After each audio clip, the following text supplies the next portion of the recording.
All right, tell the YouTube people where we are and what we're doing. We're now standing at the Raystown Dam, and this is called the Raystown Overlook. And the Raystown Dam was built in between 1998 and 1968 and 1973. And We're getting this information off of this sign right here. and there is a picture of an eagle, and there actually is eagles nest up in here. Yeah, around here somewhere. Around here there are eagle nests. Yeah, that is the actual dam right there. And the mountain over there is called Harris Mountain. If you look closely, you can see a house clear up on, almost on the top of the mountain.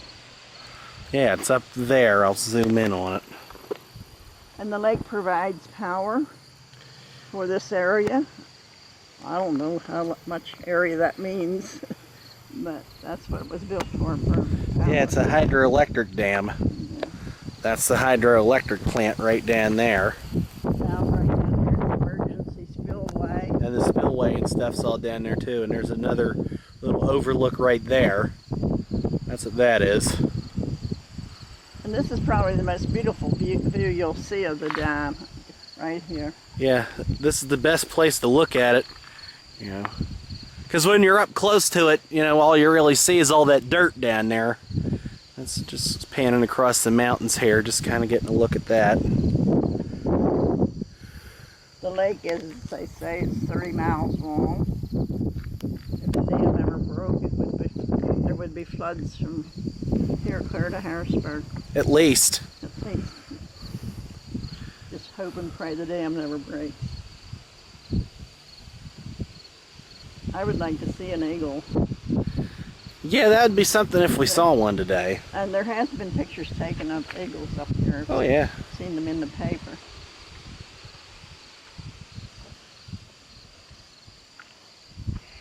That little white thing over there, it says it's a cold water Control tower. I don't know what that means, but that's what it does.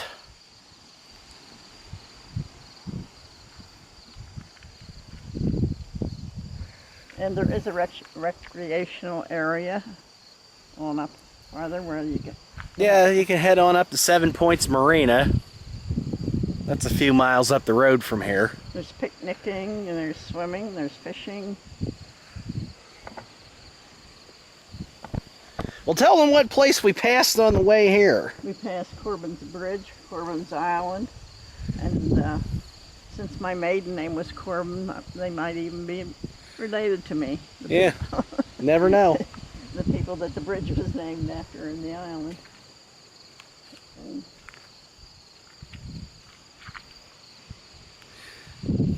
And before today, you've never actually been to Corbin's Island, have you? No, not really. It says the Raystown Dam is an earth and rock-filled dam, which means it's constructed mainly of compact soil and rock. Yeah, and I think that's pretty plain to see, just looking at it, that that's it. You can see it's mostly just dirt and rocks. It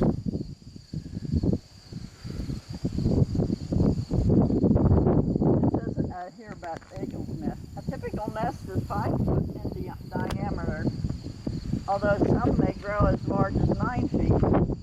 I would love to see one. Yeah. I think the places where they usually see the eagles are back this other trail over here that looks out over the other part of the lake. But The Pennsylvania Game Commission has taken steps to protect the local nesting.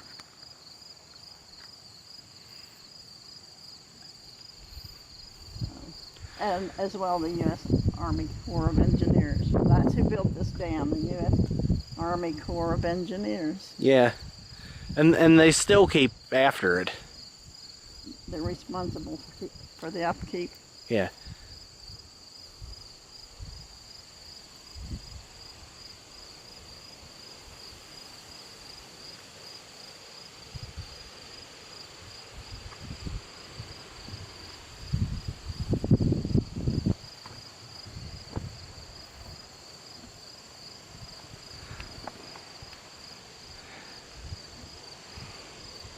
I mean, this is not the most easy to see place either. Like, unless you'd actually come back in here, you'd have no idea that this was here. I mean, if you're from out of the area and you weren't familiar with it. It's the first time I've ever been here.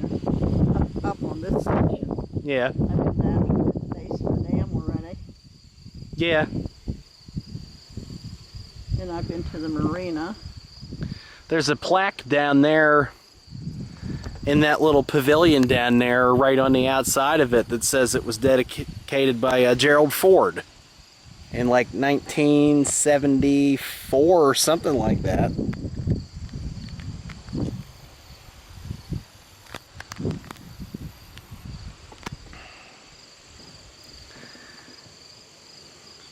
But yeah, really nice place. It actually joins the Juniata River.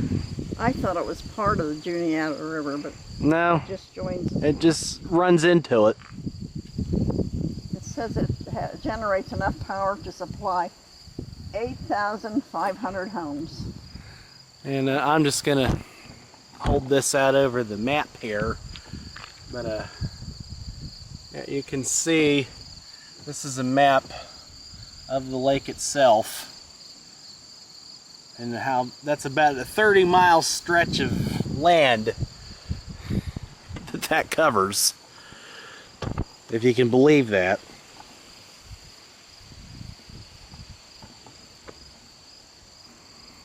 Doesn't look like much when you just see a picture of it, but that's actually a lot of ground that covers. There's like whole towns that are submerged under that.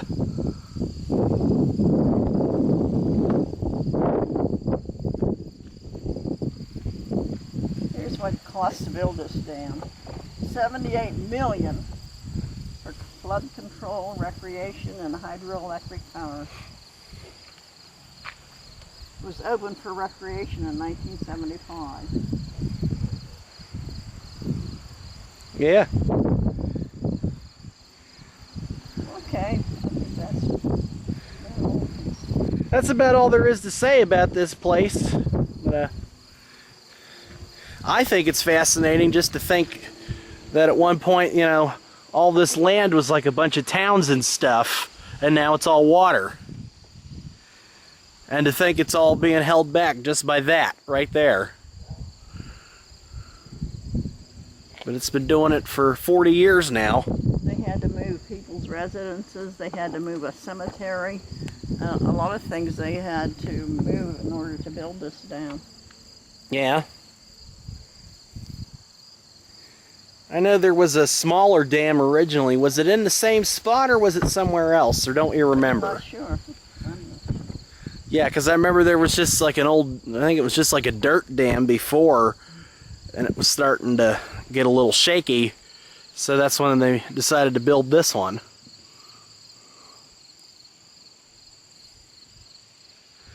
Well, oop.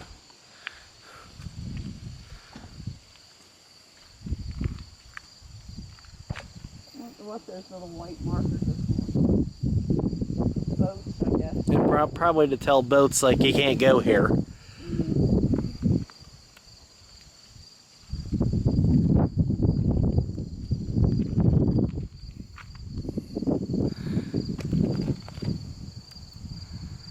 Well, I think that's about it for now. Yeah, I think we'll move on to somewhere else from here.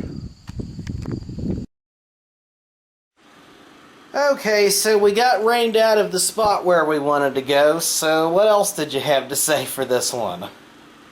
Well, Nathan and I thought we'd go up on Jack's Mountain and take pictures of the alder and show some of the things from up there, but we got caught in a bad rain, so we had to turn around and come back. So here we are at my house again, and I'm supposed to think of something to say. So I thought, well, first of all, this is I'm sitting here reading this, The Common Ground. And the reason it means a lot to me because we know the lady that one of the publishers, and we used to go up to her camp with her, and we had so much fun. And I can remember her saying, about the Common Ground magazine before it even started. If things go right, we're going to have, my cousin and I are going to have a magazine. And here's her magazine, and people all over the country, and even some people out of the country are reading it. They get letters from people from all over. And I want to point out at the top of the cover it says 25th anniversary, so that's how long it's been going. That's 25 years. So my sister and I used to go with Pam to different places like the Thousand Steps. And if you've never heard of the Thousand Steps, it's a place up above Mount Union where there actually is 1,000 steps. And the reason these steps were built out of rock up on the side of the mountain, it was part of the brickyard works. And that's where they got their, I don't know, whatever they used to make bricks. Silica Bricks, and there was a bridge across the Juniata River right at that place too, where they put these silica stones on little cars and took them across the river. So we went there one time. We had Pam. She did an article for the Common Ground on that, and we had more fun going up the ridge, up on the mountain, up the 1,000 steps, and she was huffing and puffing, and I'd say, oh, if I can go up here, you can go up here, because I was in my, well, I guess 60s then, and she was a lot younger. But we went to Trough Creek with her to get pictures and do writings, and I'm so happy for them. Their Common Ground magazine has really been a success. And she's one of the ones that we used to go to Mountain Inn. They owned the camp up in Carlisle Gap. It was called Mountain Inn. And we spent a lot of good times up there in Mountain Inn. And sometimes we'd stay a weekend, sometimes maybe just 1 or 2 nights. And one of the things I liked about Mountain Inn was this little spring where they had a pipe where the water came out. Pure mountain spring water. And we drank it. It was probably never tested, but that didn't bother us. We drank it. And I'm trying to think of some of the other places we went with Pam. But anyhow, she does some beautiful pictures in this area. And in the Belleville area, there's a lot over in Belleville, or what they call Big Valley, there's a lot of Amish people live. And of course it's against their religion to pose for pictures, but people do take pictures of them with the back of them, or just pictures of their farms. Here's a whole row of Amish buggies over in Big Valley. Here, I'll hold it up closer so people can actually see that.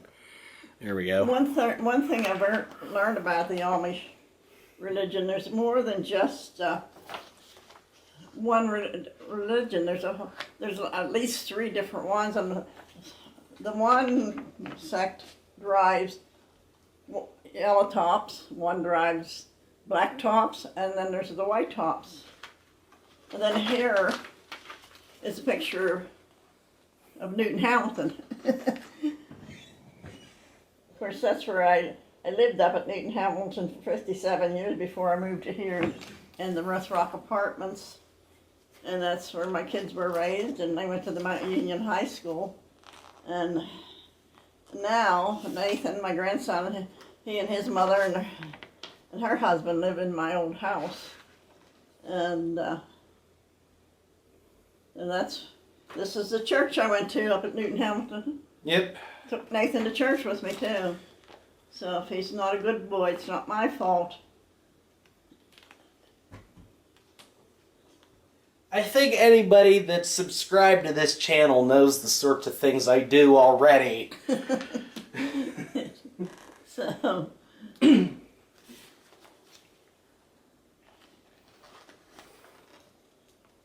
oh, I've had my picture in the Common Ground already too. And I've got a whole box of, I don't think it's all of them, but most of the Common Grounds that have ever been out.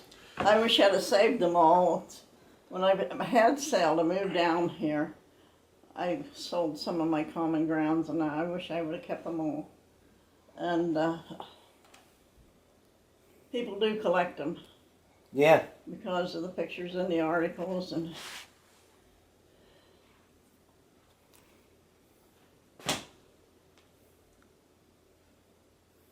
so if it wouldn't have rained, we would have had some nice pictures of from the top of Jack's Mountain down into Ferguson Valley, down into Big Valley. Big Valley's really where Belleville is, and I imagine at least half of the people that live in Big Valley are Amish, and they have their farms, and most of the people around here respect them. Everybody, well, not very few people that don't respect them for their beliefs. Even if we don't always agree with them, we have respect for them.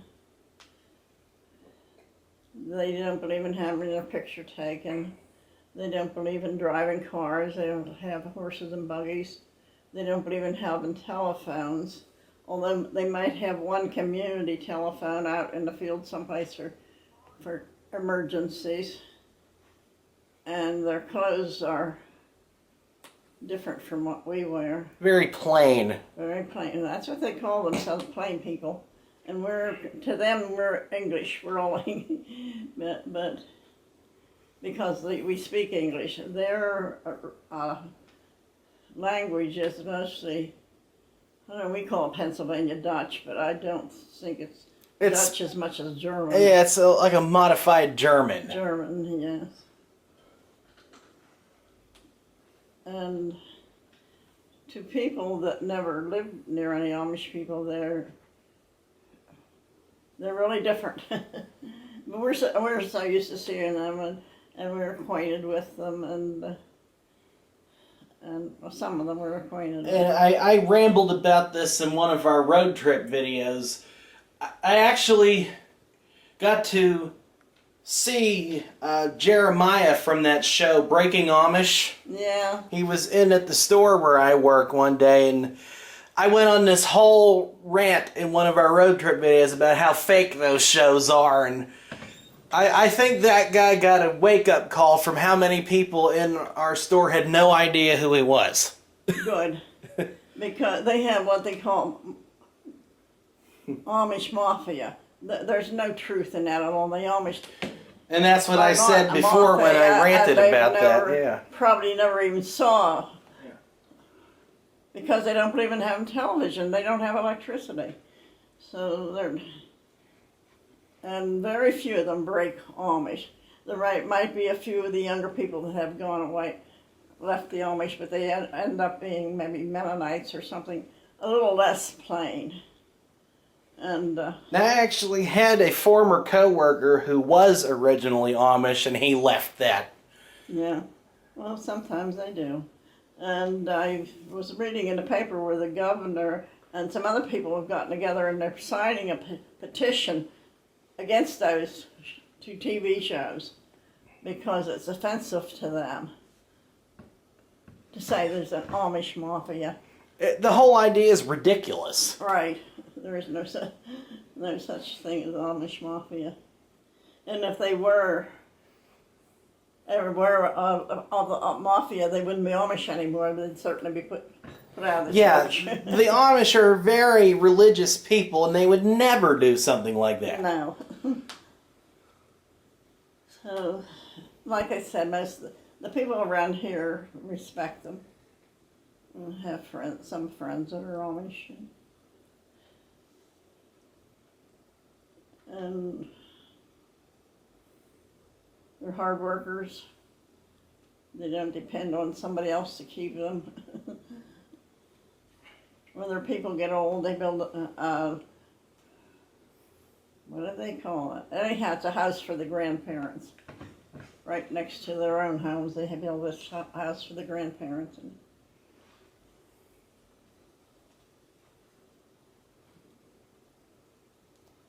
So anyhow, the reason we're finishing this what do you call it? A moment with Nate's grandma. In the houses because we got rained out. Right. Yeah, we had just enough nice weather up at the overlook to get that part in. Yeah. And then it started to pour again. Yeah, I'm glad I got to see some parts of Raystown Dam that I hadn't seen before. I've been up there before, but Nathan took me around some places I hadn't. Yeah, we went up there to Raystown Overlook. We went up to the actual dam there. We went out to Snyder's Run, Corbin's Island. Corbin's Bridge. I showed you where Corbin's Bridge was. And then we ate at Burger King. Yeah. When you don't know where else to go, you go to Burger King. We're not doing an advertisement for Burger King. I've plugged so many different things on this channel that I'm not affiliated with. It's okay. We like it. We like a sandwich now and then, and they make good sandwiches. So I'm trying to grow some African violets, and right now I have one blooming. And I think one of the ladies that lives here said I water them too much. I don't know, but Anybody that has tips for how to raise African violets, leave them in the comments. well, they tell me I need to water them from the bottom, so I'm trying that. I show them a picture of my African violets. Yes, if you have any tips for how to save these poor plants, leave them in the comments section below.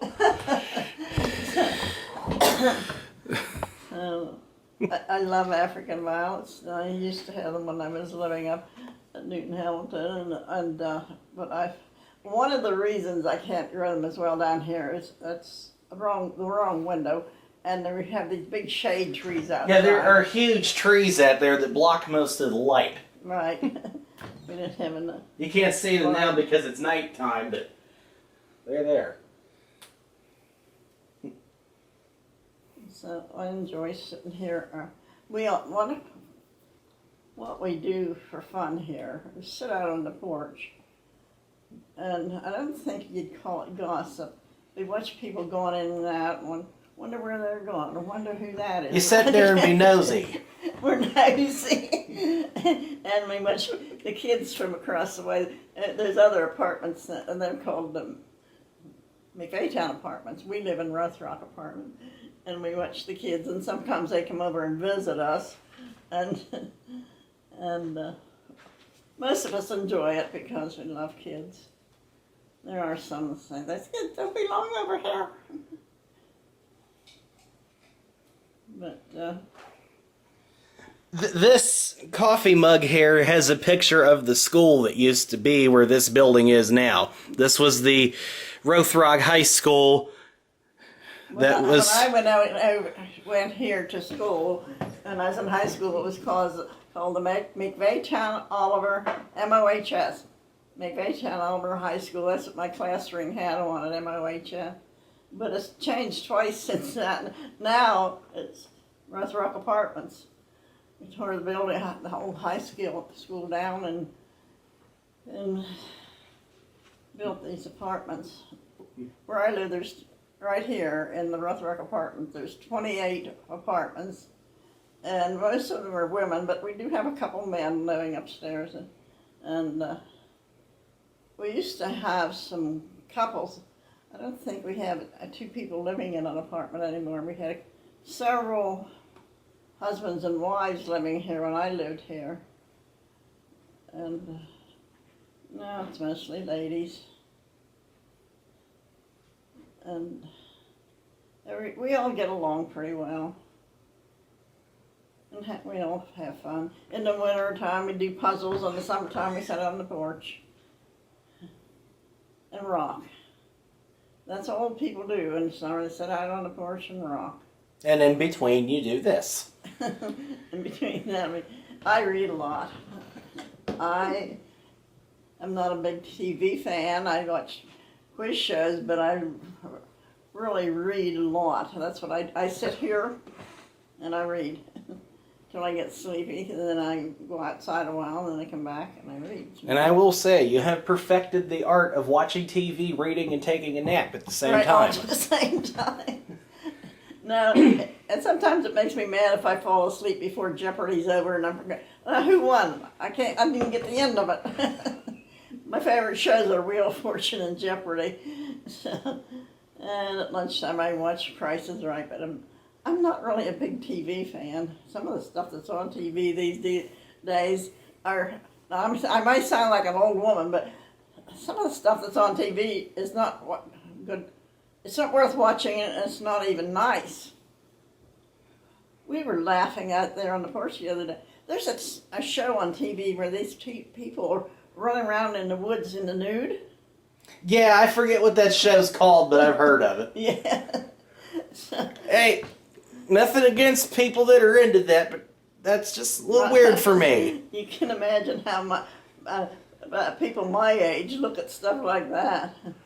I can remember my mother saying a long time ago, she said, when I was a girl, we didn't wear our skirts above our ankles. Now they wear shorts that come up here. I mean, really short shorts. My mother would have said, oh my dear, look at that. One time my sister Kate came down to the house. She was married. Maybe I said this before. But she had a pair of shorts on. I mean, they weren't short like what we call short now. They were probably this long. And we were all out on the porch, and Mom grabbed the broom and she said, go home and get some clothes on. And that's something our family never got over, or we laugh about that yet. That's how my mother, we were not allowed to wear shorts when I was young. But in fact, I didn't think I wanted to. I just like my knee pants, capris. And my mother was one of a kind. She wore her little prayer covering, and she never had her hair cut. She never wore sleeves up above her. She wouldn't wear really short sleeves. She didn't wear a lot of jewelry either. So this picture on the wall here, it was on my 80th birthday. Nathan and his mother made this picture for me, and it has a lot of our family pictures on. And that was 9 years ago, my 80th birthday. And I like to go over and look at it once in a while because it has my kids when they were young. I want to show two pictures in particular because we talked about questionable fashions from days of yore in one of our road trip videos, and I want to show some photographic evidence. There's the one I said that was of me with the Charlie Bucket hair. That's me in the troll shirt that I mentioned, and then this one over here was the one I forgot about, me with the mullet. I just wanted to show those off just to prove that those are real pictures of me that actually existed. One of your favorite pictures was you on your grandpa's lap on the mower. Is that the one you showed him? Well, that one has... I'll show that one too, but I have a larger version of that picture hanging on my wall in the bedroom. But yeah. I don't want to show too many of those pictures because there's some people in them that I don't know if they would want to be on this channel or not. But yeah. That's why I'm not going to show any more of them up close. So most of the pictures that I have in here are my great-grandsons. They keep sending me pictures of my great-grandsons, and then there's the wedding pictures of my two of my grandsons. You'll have to wait till later to get a picture of Nathan's wedding because that's not about to happen soon. And this picture over here is how my old house looked. Yeah, we showed them that one before. This is my little grandson Eli, and this is Corbin, and yeah. And I don't know, is there anything else? Nathan's only been good to me. He comes down and helps me take care of things. Well, I fill my gas tank and take my car to have it inspected and that kind of thing. And of course, Nathan lived with me when I lived up Newton Hamilton. Mostly lived with me. He lived with his mother and dad some, but he had his own bedroom at my house, and he still has the same room, and still lives in the same house. And I have 3 grandsons. One lives in North Carolina, one lives there at State College, and Nathan still lives in the house that I lived in. 2 little great-grandsons that are the cutest little kids you ever saw. My great-grandsons. One's a year old and one's 3 years old. So they were up, I was over there this summer at my daughter's, and the kids were there. And little Eli taught him to say hello. So you go around saying hello, hello. He was just like 18 months old, I guess. And so we kept saying hello to him, and he'd say hello.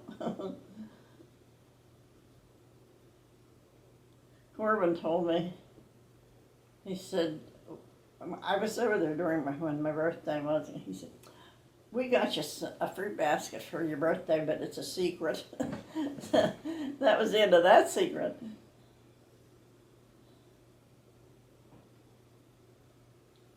So I don't know, Nathan, do you think anything else we could discuss? I'm out of stuff for this time around. You got anything else, or is that all you got? Well, Nathan has to take my car and try to find out why my turn signals wasn't working right now. They'd work, and then they wouldn't work. And he says I need my tires rotated, so he's going to do that. Do that later this week. Doing that Friday for me. So that's why I appreciate him, because he does things like that for me. Takes the car to the garage and checks on things. I guess that's all I have to say right now. I'll have to think a while about something else to say. Well, you'll have until next month's video to think of some more stuff. Maybe we can find some place to go to take some pictures and we can talk about things I remember. When you get to be as old as I am, there's a lot of things you don't remember and a lot of things you do remember. I might remember something that happened years ago better than I remember what happened yesterday. And I see somebody on television, and what is his name? I know his name, I think. Or she, what's her name? That's what happens when you get older. The first thing that goes is your mind, your memory. Mm-hmm. That's just a joke that we tell one another. Well, maybe it's not really a joke, it's actually true. So I guess Nathan's getting ready to go home. Yeah, it's starting to get a little late. So goodbye till later. We do all sorts of different things here at Junkaholics World, like A Moment with Nate's Grandma, Nate Fails At, and Random Night Road Trips. If you like what you see on our channel, don't forget to subscribe.